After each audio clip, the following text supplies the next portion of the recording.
지금 일본 사회가 발칵 뒤집혔습니다. 쌀값은 3배로 치솟고 도쿄 마트에선 삼각김밥까지 사라졌습니다. 정부는 21만 톤의 비축미를 긴급 방출했지만 이미 소비자들 사이에선 믿기 힘든 말이 돌기 시작했죠. 한국 쌀이 더 맛있다. 가격은 절반인데 품질은 2배다. 지구 사이트에는 한국 쌀을 찬양하는 일본어 후기가 폭발하고 급기야 백화점 고객센터엔 혹시 한국 쌀 따로 안 들어오나요? 라는 문의까지 이어지고 있습니다. 그리고 이 파문의 중심에는 단 한 사람, 한 여성이 있었습니다. 외할머니의 기억 한 조각을 따라 한국을 찾았던 그녀. 하지만 그녀가 한국에서 마주한 밥 한 숟가락은 단순한 음식이 아니었습니다. 기억을 되살리고 이웃나라를 바라보는 시선까지 바꿔버린 믿기 힘든 실화. 과연 무슨 일이 있었던 걸까요? 지금부터 그 감동적인 이야기를 전해드립니다. 그 전에 잠깐 좋아요 버튼 한번 눌러주시면 이런 숨은 진실을 세상에 더 널리 알릴 수 있습니다. 똑똑. 병실 문을 조심스레 열자 창가에 누워 계신 외할머니가 보였습니다. 햇살이 그분의 주름진 얼굴을 비추고 있었죠. 저는 유키 아오이, 일본 경제전문지의 칼럼을 연재하는 34세 프리랜서 칼럼니스트입니다. 할머니, 저 왔어요. 침대 옆에 놓인 의자에 앉았습니다. 외할머니는 갑작스러운 뇌졸중으로 쓰러지셨어요. 의사는 회복이 쉽지 않을 거라 했습니다. 유키 와줘서 고마워. 외할머니의 목소리는 물 밑에서 들려오는 것처럼 희미했습니다. 그래도 저를 알아보시니 안심이 됐어요. 손을 잡으니 예전처럼 따뜻하지 않았죠. 할머니, 걱정 마세요. 제가 매일 올게요. 평소 경제 칼럼을 쓰며 바쁘게 살았던 저는 외할머니에게 자주 오지 못했습니다. 죄책감이 밀려왔어요. 유키, 내가 내 나이였을 때. 외할머니가 천천히 말씀을 이어가셨습니다. 한국에 출장을 갔었지. 그때 먹었던 하얀 쌀밥 그 밥맛이 정말 잊히질 않아. 갑자기 왜 옛날 한국 이야기를 꺼내시는지 이해가 안 됐습니다. 하지만 외할머니의 눈빛은 또렷했어요. 마치 그 기억만큼은 생생하게 붙잡고 계신 것 같았죠. 어떤 밥이었는데요? 그냥 평범한 쌀밥이었어. 하지만 입에 넣는 순간 그 맛이. 외할머니는 말을 잇지 못하셨습니다. 대신 눈물이 그분의 주름진 눈가를 타고 흘러내렸어요. 저는 당황스러웠습니다. 경제 데이터를 분석하고 트렌드를 읽는 일이 익숙한 저에게 이런 감정적인 상황은 어색했어요. 할머니, 무슨 말씀이신지. 유키야, 이상하지? 이렇게 임종을 앞둔 할머니가 기억하는 게 가족도 인생의 성취도 아닌 한 그릇의 밥이라니. 임종이라는 단어에 가슴이 덜컥 내려앉았습니다. 갑자기 병실의 공기가 무거워졌어요. 그런 말씀 마세요. 할머니는 좋아지실 거예요. 사람이 죽음을 앞두면 진짜 중요한 게 뭔지 알게 돼. 그 밥맛이 그리워. 내 마지막 소원은 그 맛을 다시 한번. 외할머니의 말씀은 끊어졌지만 그 의미는 명확했습니다. 저는 그 순간 결심했어요. 숫자와 데이터로 세상을 해석하던 저였지만 외할머니의 마지막 소원을 이뤄드리고 싶었습니다. 할머니, 제가 찾아볼게요. 한국에 가서 그 밥을 찾아볼게요. 외할머니의 눈이 반짝였습니다. 희미한 미소가 그분의 입가에 맺혔어요. 정말 그래 줄래? 네, 약속할게요. 반드시 찾아서 할머니께 가져다 드릴게요. 외할머니는 고개를 살짝 끄덕이셨습니다. 그리고 다시 눈을 감으셨죠. 간호사가 들어와 외할머니의 상태를 확인했어요. 면회 시간이 끝났습니다. 환자분이 충분히 쉬셔야 해요. 병실을 나오며 창밖을 바라봤습니다. 도쿄의 빌딩 숲이 눈에 들어왔어요. 내일부터는 칼럼 마감도 있고 새로운 식당 리뷰도 써야 했습니다. 하지만 모든 일정을 미뤄야겠다는 생각이 들었어요. 그날 밤 노트북을 열고 한국행 비행기 표를 예약했습니다. 서울까지는 불과 2시간 거리였지만 저에게는 완전히 다른 세계로 떠나는 여정 같았어요. 경제 칼럼니스트로서 숫자와 통계를 다루는 것은 익숙했지만 맛이라는 주관적인 것을 추적한다는 건 낯선 도전이었습니다. 하지만 외할머니를 위해 그분의 마지막 기억을 찾아 나서기로 했습니다. 그것이 제가 할 수 있는 마지막 효도였으니까요. 인천공항에 도착하자마자 스마트폰으로 검색을 시작했습니다. 한국 전통 쌀밥, 최고의 쌀, 오래된 식당. 검색어를 입력할 때마다 수많은 정보가 쏟아졌어요. 경제 칼럼니스트로서 데이터를 분석하는 일은 제 일상이었지만 이번은 달랐습니다. 숫자가 아닌 외할머니의 기억을 찾아야 했으니까요. 맛이라니 너무 주관적인데. 혼잣말을 중얼거리며 호텔로 향했습니다. 저는 평소 SNS에 식품 리뷰를 올릴 때도 항상 객관적인 수치를 중시했어요. 당도, 산도, 식감 점수 이런 것들로 맛을 표현하는 게 제 방식이었죠. 그런데 외할머니는 60년도 더 된 기억 속의 맛을 찾아달라고 하셨습니다. 과학적으로 불가능해. 호텔 방에 도착해 짐을 풀면서 생각했습니다. 맛은 기억이 왜곡시킬 수 있는 감정이지 과학이 아니에요. 심리학 연구에 따르면 인간의 미각 기억은 시간이 지날수록 과장되거나 미화된다고 합니다. 외할머니의 기억도 그럴 가능성이 높았죠. 창밖으로 서울의 밤 풍경이 보였습니다. 수많은 빌딩들 사이로 빛이 흩어져 있었어요. 그 빛들 어딘가에 외할머니의 기억이 숨어 있을까요? 이번만큼은 취재가 아니야. 스스로에게 다짐했습니다. 지금까지 제 인생은 숫자와 데이터로 가득했어요. 식당 리뷰도 맛있다는 주관적 표현보다 당도 8.5점, 식감 9점과 같은 객관적 지표를 사용했죠. 하지만 이번 여행은 달랐습니다. 이건 가족의 기억을 위한 여정이었어요. 노트북을 열고 외할머니의 젊은 시절 사진을 꺼냈습니다. 약 40년 전 외할머니는 일본 섬유회사의 해외 영업부장으로 한국에 출장을 오셨었어요. 그때 드셨던 밥이 지금까지 기억에 남아있다니 정말 특별한 맛이었을까요? 옛날 사람들은 쌀에 대해 어떻게 생각했을까? 궁금증이 생겼습니다. 인터넷에서 한국의 쌀 역사를 찾아봤어요. 한국인들에게 쌀은 단순한 식량이 아니라 문화였다는 것을 알게 됐습니다. 농사력, 마을 공동체, 심지어 국가 정체성까지 쌀과 연결되어 있었죠. 외할머니가 느낀 건 단순한 맛이 아니었을지도. 생각이 깊어졌습니다. 저는 항상 맛을 성분과 수치로 분해해 이해하려 했어요. 하지만 외할머니의 기억 속 밥맛은 그런 방식으로 접근할 수 없을 것 같았습니다. 다음 날 아침, 일찍 일어나 계획을 세웠습니다. 서울에서 오래된 식당들을 중심으로 찾아다니기로 했어요. 외할머니가 출장 왔을 당시 머물렀던 지역도 방문해 보기로 했죠. 데이터만으로는 찾을 수 없을 거야. 이건 숫자보다 깊은 일이니까. 스스로를 다독이며 호텔을 나섰습니다. 서울의 아침은 생각보다 활기찼어요. 출근하는 사람들 사이로 섞여 길을 걸었습니다. 처음으로 취재가 아닌 탐험을 한다는 기분이 들었어요. 첫 목적지는 종로의 오래된 한 식당이었습니다. 외할머니의 시대에도 있었을 법한 곳이었죠. 문을 열고 들어가자 오래된 나무 향과 음식 냄새가 코끝을 자극했어요. 어서 오세요. 혼자세요? 주인 할머니가 친절하게 물었습니다. 저는 어색한 한국어로 대답했어요. 네, 혼자입니다. 혹시 오래된 방식으로 지은 쌀밥이 있을까요? 주인 할머니는 의아한 표정을 지었지만 곧 미소를 지었습니다. 우리 집 밥은 다 전통 방식으로 짓지. 솥밥이라 더 맛있어. 앉아서 기다리는 동안 주변을 둘러봤습니다. 벽에는 오래된 사진들이 걸려 있었어요. 6, 70년대 서울의 모습이었죠. 외할머니가 보았을 풍경과 비슷했을까요? 잠시만요. 혹시 1980년대에도 이 식당이 있었나요? 주인 할머니는 고개를 끄덕였습니다. 물론이지. 우리 집은 3대째 이어오는 식당이라네. 가슴이 빠르게 뛰기 시작했습니다. 혹시 외할머니가 이곳에서 그 잊지 못할 밥을 드셨을까요? 기대감으로 가득 찬 채 밥이 나오기를 기다렸습니다. 단 하나. 외할머니의 기억 속 밥맛을 찾아내겠다는 집념이 제 안에서 불타오르기 시작했어요. 이 여정이 어디로 이어질지 알 수 없었지만 포기할 생각은 없었습니다. 외할머니를 위해, 그리고 어쩌면 저 자신을 위해서도 이 맛을 꼭 찾아내고 말 거예요. 서울에서의 셋째 날, 벌써 10곳이 넘는 식당을 돌아다녔습니다. 종로의 오래된 한식당부터 강남의 현대적인 한정식 집까지 모두 맛있었지만 외할머니의 기억과 연결되는 특별한 맛은 찾지 못했어요. 이쯤 되면 포기해야 하나, 지친 발걸음으로 숙소 근처 골목을 걷고 있었습니다. 날씨는 흐렸고 금방이라도 비가 내릴 것 같았어요. 그때였습니다. 좁은 골목 안쪽에서 은은한 밥 냄새가 코끝을 스쳤죠. 밥심 식당이라고 쓰인 작은 간판이 보였습니다. 망설임 없이 문을 열고 들어갔어요. 어서 오세요. 혼자세요? 중년의 여성 사장님이 반갑게 맞아주셨습니다. 저는 일반 백반을 주문했어요. 특별할 것 없는 평범한 동네 식당이었습니다. 화려한 인테리어도 없었죠. 얼마 지나지 않아 백반이 나왔습니다. 고등어 구이와 3가지 반찬, 그리고 된장국. 평범한 한국식 식사였어요. 그런데 밥이 담긴 그릇에서 눈을 뗄 수 없었습니다. 하얀 쌀밥이 윤기가 흐르며 김을 모락모락 피우고 있었어요. 밥은 우리 집 자랑이에요. 맛있게 드세요. 숟가락을 들어 밥을 한 숟가락 떠서 입에 넣었어요. 그 순간 시간이 멈춘 것 같았습니다. 밥알 하나하나가 입 안에서 퍼지는 느낌. 미묘한 단맛과 쫀득한 식감. 눈을 감고 그 순간을 느꼈습니다. 갑자기 가슴 한편이 뜨거워졌어요. 이 맛. 저도 모르게 숟가락을 내려놓았습니다. 두 번째 숟가락을 떠 다시 확인했어요. 착각이 아니었습니다. 뭔가 특별했어요. 데이터로 설명할 수 없는 무언가가 있었죠. 괜찮으세요? 음식이 맛이 없나요? 제 표정을 보고 사장님이 걱정스럽게 물었습니다. 저는 고개를 세차게 흔들었어요. 아니요.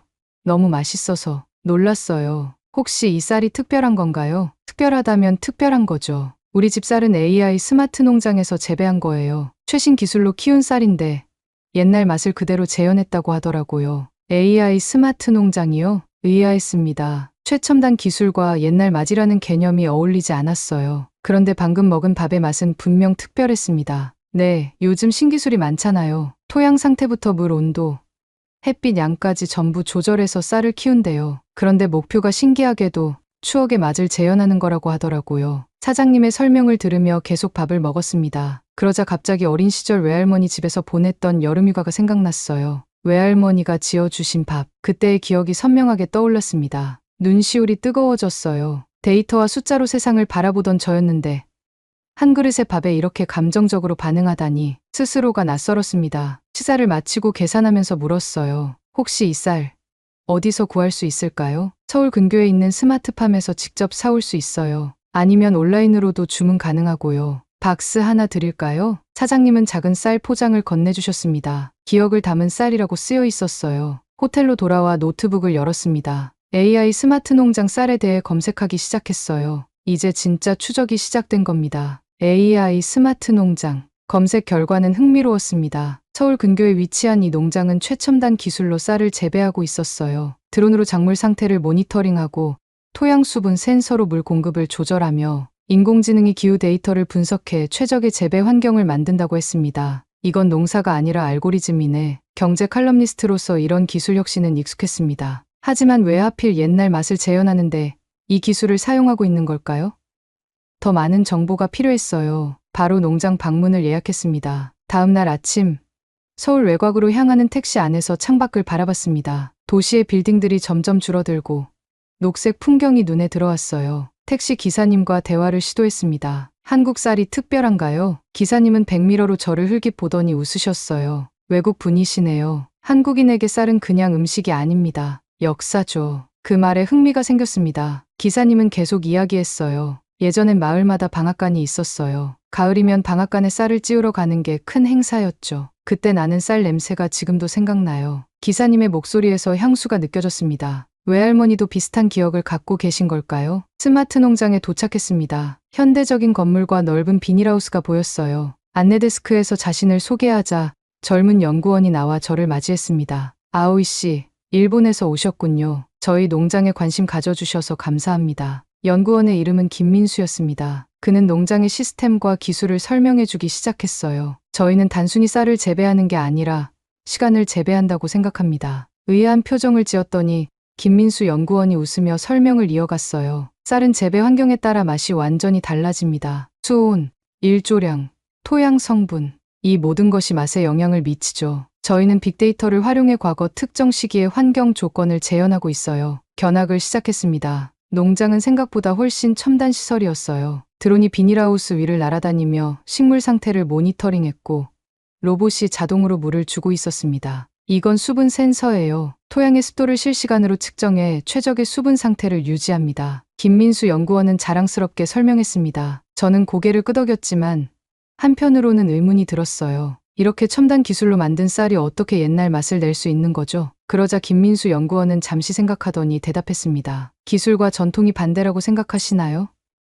사실 저희가 하는 일은 옛 방식을 더 정확하게 재현하는 거예요. 예를 들어 1980년대 한국의 기후 데이터, 토양 상태, 물 성분까지 분석해서 그 환경과 최대한 비슷하게 만들고 있죠. 그의 설명을 들으며 생각이 깊어졌습니다. 제가 지금까지 먹었던 그 특별한 밥맛은 단순한 기억의 왜곡이 아니라 실제로 존재했던 맛일 수도 있겠네요. 다음으로 도정 시설을 보여주었습니다. 최신식 자동 도정 시스템이 돌아가고 있었어요. 이 시스템이 정말 중요합니다. 쌀을 얼마나 깎느냐에 따라 맛이 완전히 달라지거든요. 옛날에는 도정률이 지금보다 낮았어요. 그래서 쌀의 영양분, 특히 단백질과 지방 함량이 더 높았죠. 모든 과정이 과학적이고 체계적이었습니다. 데이터와 알고리즘으로 움직이는 농사. 하지만 견학을 마치고 시식 공간으로 이동했을 때 저는 또 다른 놀라움을 경험했어요. 김민수 연구원이 지은 밥 한 그릇을 내왔습니다. 저희 쌀로 지은 밥입니다. 한번 드셔보세요. 숟가락으로 밥을 떠서 입에 넣었습니다. 그리고 또다시 그 느낌이 밀려왔어요.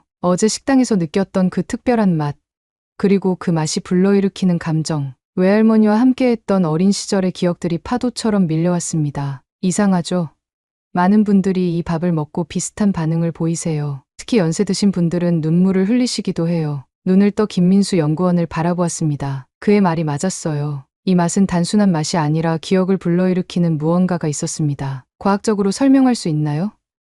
왜 이 맛이 사람들에게 감정을 불러일으키는지. 김민수 연구원은 미소를 지었습니다. 맛과 기억은 깊이 연결되어 있어요. 후각과 미각은 뇌의 감정 중추와 직접 연결되어 있거든요. 우리는 그것을 맛기억이라고 부릅니다. 견학을 마치고 나오면서 제 마음속에는 새로운 깨달음이 생겼습니다. 이 쌀에는 단순한 맛 이상의 것이 있었어요. 숫자와 데이터로는 설명할 수 없는, 그러나 분명히 실제하는 무언가가 있었죠. 호텔로 돌아오는 길, 창밖의 풍경을 바라보며 생각했습니다. 외할머니의 기억은 틀리지 않았어요. 그분이 60년 동안 잊지 못했던 그 맛은 실제로 존재했고, 이제 저도 그것을 경험했습니다. 노트북을 열고 외할머니께 전화를 걸었습니다. 오늘 본 것, 느낀 것을 모두 말씀드리고 싶었어요. 이제 확신이 들었으니까요. 외할머니의 기억 속 그 밥을 찾았다고. 호텔 로비에서 노트북을 열고 정리를 시작했습니다. 지난 며칠간의 여정이 마치 꿈처럼 느껴졌어요. 경제 칼럼니스트로서 저는 항상 데이터와 수치에 의존해왔습니다. 하지만 이번 한국 여행은 달랐어요. 숫자로 설명할 수 없는 감정과 기억의 세계를 경험했으니까요.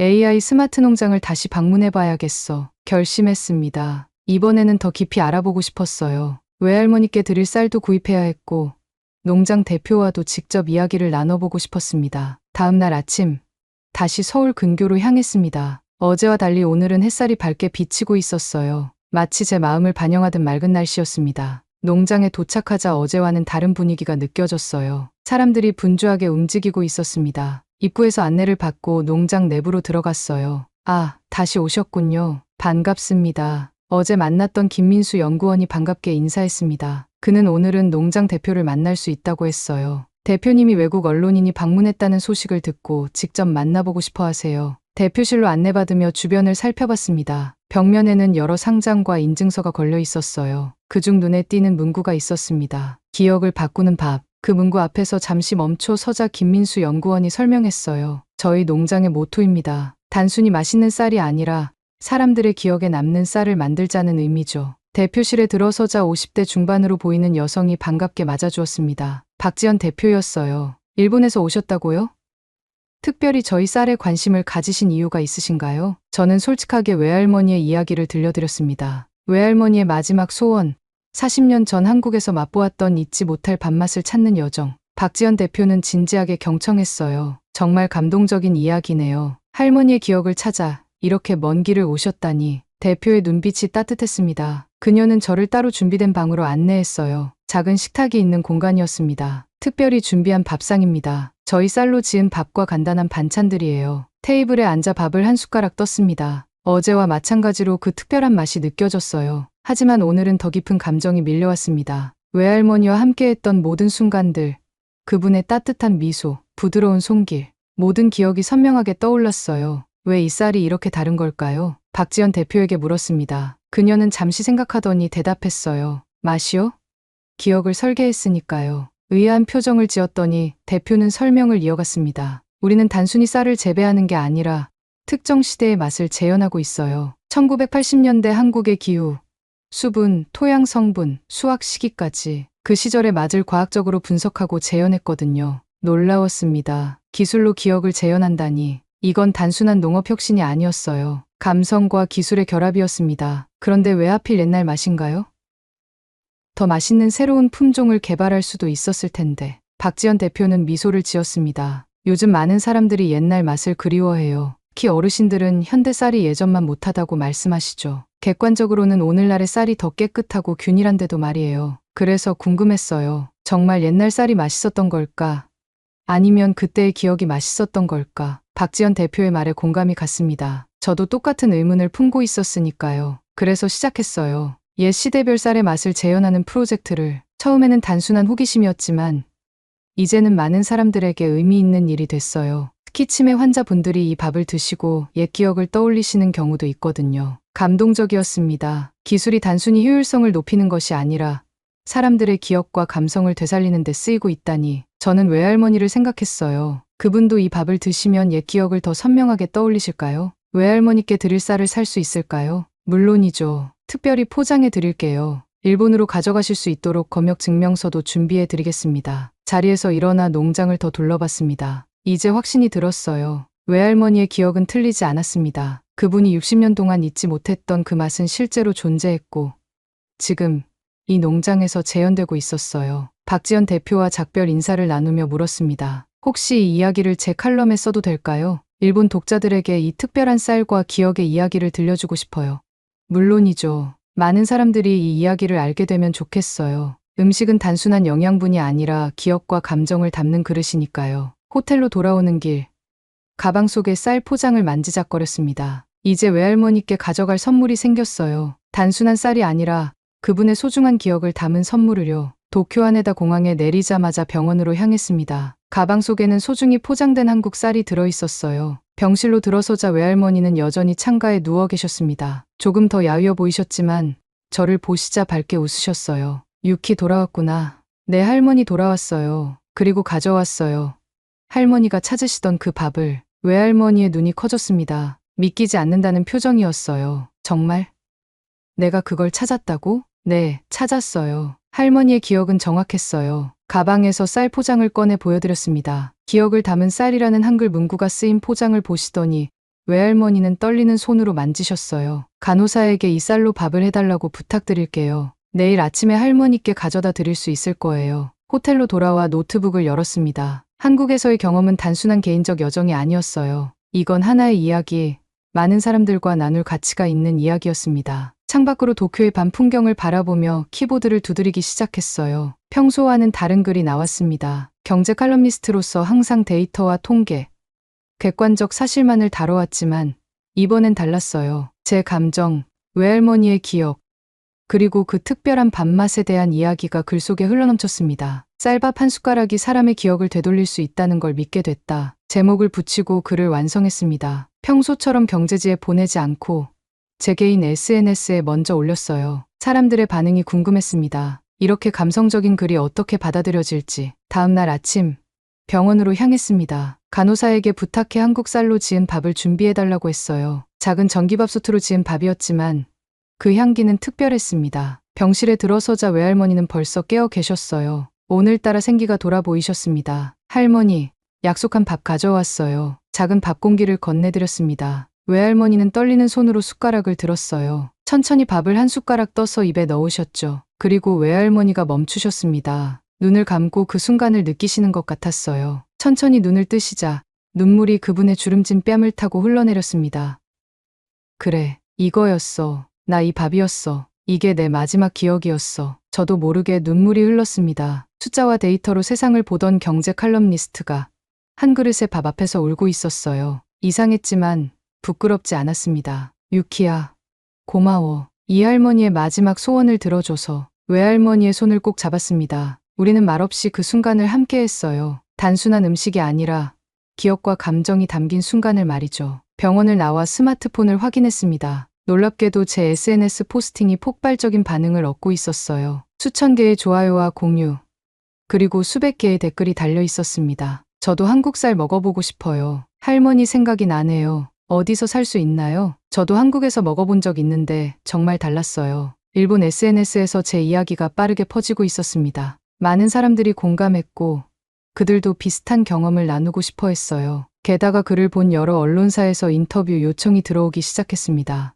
유키 씨, 당신의 이야기가 많은 사람들에게 감동을 주고 있습니다. 저희 프로그램에 출연해 더 자세한 이야기를 들려주실 수 있을까요? 유명 방송국의 제작자였습니다. 놀라웠어요. 평소 경제 전문가로서 간간히 인터뷰를 해왔지만 이번엔 완전히 다른 주제였습니다. 쌀밥과 기억, 그리고 외할머니의 이야기. 잠시 고민했지만 이내 수락했습니다. 이 이야기는 저만의 것이 아니었으니까요. 많은 사람들과 나눌 가치가 있는 이야기였습니다. 일주일 후 저는 일본의 인기 아침 프로그램에 출연했습니다. 기억을 찾아 한국사를 추적한 손녀라는 제목으로 방송됐어요. 카메라 앞에서 외할머니의 이야기, 한국에서의 경험, 그리고 그 특별한 밥맛에 대해 이야기했습니다. 맛은 단순한 감각이 아닙니다. 그것은 기억이고 감정이며 때로는 우리의 정체성이기도 해요. 저는 경제 칼럼니스트로서 항상 객관적 데이터를 중시했지만 이번 경험을 통해 깨달았습니다. 가장 중요한 것들은 종종 수치화할 수 없다는 것을요. 방송이 나간 후 반응은 더욱 뜨거웠습니다. SNS는 물론 언론에서도 계속해서 제 이야기를 다뤘어요. 기억의 맛, 할머니의 밥, 한국쌀의 비밀 등 다양한 제목으로 소개됐습니다. 어느 날 외할머니의 병실을 찾았을 때 놀라운 일이 일어났어요. 외할머니가 침대에 앉아 계셨습니다. 의사는 놀라운 회복세라고 했어요. 유키야, 내 이야기가 텔레비전에 나온 거 봤어. 많은 사람들이 감동받았대. 외할머니의 목소리에는 자랑스러움이 묻어났습니다. 저는 그냥 웃으며 손을 꼭 잡았어요. 한 그릇의 밥이 외할머니에게 힘을 줬다는 걸 알았습니다. 그것은 단순한 영양분이 아니라 기억과 희망의 그릇이었으니까요. 한 달이 지났습니다. 외할머니의 건강은 놀랍도록 호전되었어요. 의사들도 놀랄 정도였죠. 매일 한국쌀로 지은 밥을 드셨습니다. 단순한 식사가 아니라 하나의 의식이 되었어요. 유키야, 오늘은 어떤 반찬으로 먹을까? 외할머니는 마치 어린아이처럼 식사 시간을 기다리셨습니다. 저는 인터넷으로 한국 요리 레시피를 찾아 서툴게 만들었지만 외할머니는 항상 맛있다고 하셨어요. 할머니, 오늘은 특별한 손님이 오실 거예요. 일본 공영방송에서요. 처음에는 거절하셨지만 결국 승낙하셨습니다. 이 이야기가 다른 사람들에게 도움이 될 수 있다면 참여하겠다고 하셨어요. 방송 크루가 병실에 도착했습니다. 외할머니는 긴장하신 듯했지만 따뜻한 미소를 잃지 않으셨어요. 아오이 할머님, 60년 전 한국에서 드셨던 그 밥이 어떤 의미였나요? 난 그때 젊은 여성 영업부장이었어. 한국에 출장 갔을 때 현지 회사와의 계약이 무산될 위기였어. 여자가 어떻게 그런 큰 계약을 맺을 수 있겠냐고 다들 말했지. 외할머니의 목소리가 떨렸습니다. 저는 이 이야기를 처음 듣는 것이었어요. 마지막 협상 날, 한국 회사 사장님이 나를 작은 식당으로 초대했어. 거기서 나온 밥 한 그릇, 그 맛을 잊을 수 없어. 그날 밤, 나는 협상 전략을 완전히 바꿨고 결국 계약에 성공했어. 인터뷰가 끝난 후 제작팀은 외할머니가 한국 쌀밥을 드시는 모습을 촬영하고 싶다고 했습니다. 저는 AI 스마트 농장 쌀로 밥을 지었어요. 밥을 담은 작은 그릇을 외할머니께 건네드렸습니다. 외할머니는 천천히 숟가락을 들어 한 입 드셨어요. 그리고 외할머니의 눈에서 눈물이 흘러내렸습니다. 말없이 그저 맛을 음미하며 눈물을 흘리셨어요.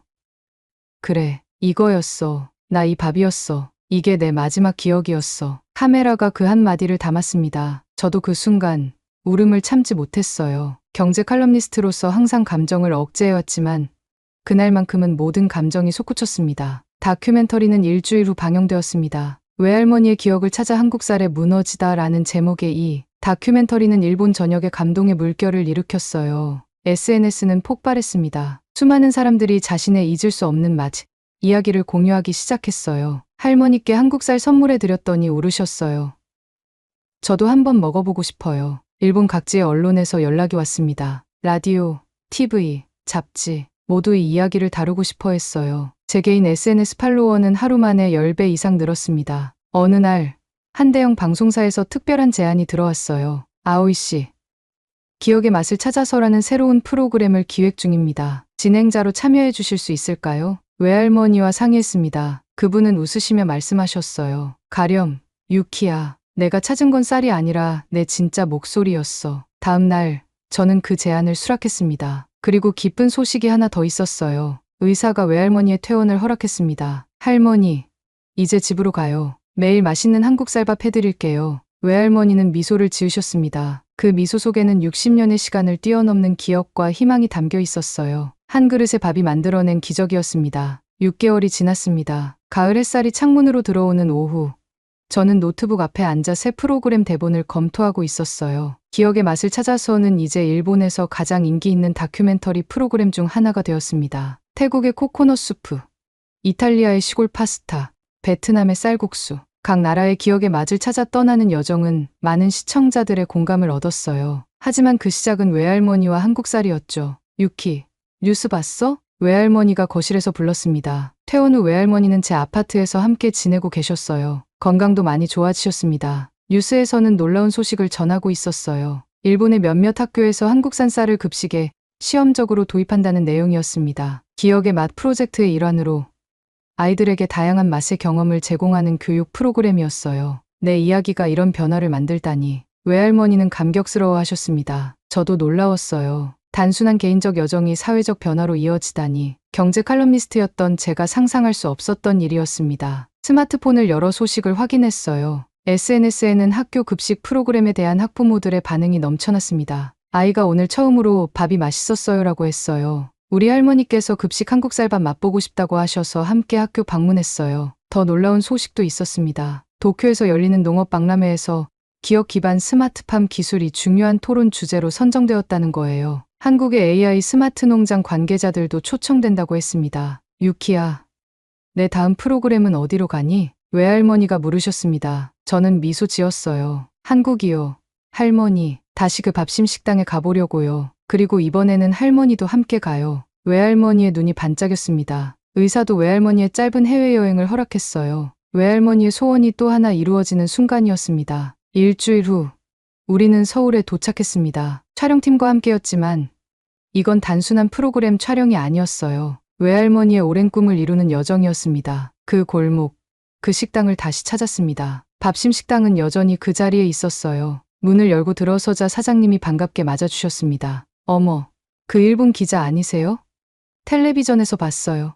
사장님은 우리를 알아보셨고 특별 자리를 마련해 주셨어요. 외할머니를 위한 자리였습니다. 카메라가 돌아가는 가운데 사장님은 정성껏 밥을 지어 외할머니께 대접했습니다. 외할머니는 천천히 밥을 드셨어요. 그리고 감격에 찬 표정으로 말씀하셨습니다. 60년 만이야. 내가 꿈꿔온 그 맛을 다시 이곳에서 느끼다니. 그 순간 저는 깨달았습니다. 우리가 찾아온 건 단순한 맛이 아니었어요. 그것은 시간과 기억, 그리고 삶의 의미였습니다. 프로그램의 마지막 장면, 저는 카메라를 향해 이야기했어요. 우리는 숫자와 수치를 쫓지만 결국 사람을 움직이는 건 한 숟가락의 진심입니다. 그리고 그 진심은 기억을 만들고 세상을 바꿉니다. 카메라가 꺼진 후 외할머니와 함께 식당을 나섰습니다. 서울의 저녁 풍경이 아름다웠어요. 외할머니는 제 손을 꼭 잡으셨습니다. 고마워, 유키야. 내가 내 인생의 마지막 페이지를 이렇게 아름답게 써줬구나. 아니에요, 할머니. 할머니가 제 인생의 새로운 장을 열어주셨어요. 우리는 함께 웃었습니다. 이제 새로운 이야기가 시작되고 있었어요. 한 그릇의 밥이 만든 기적.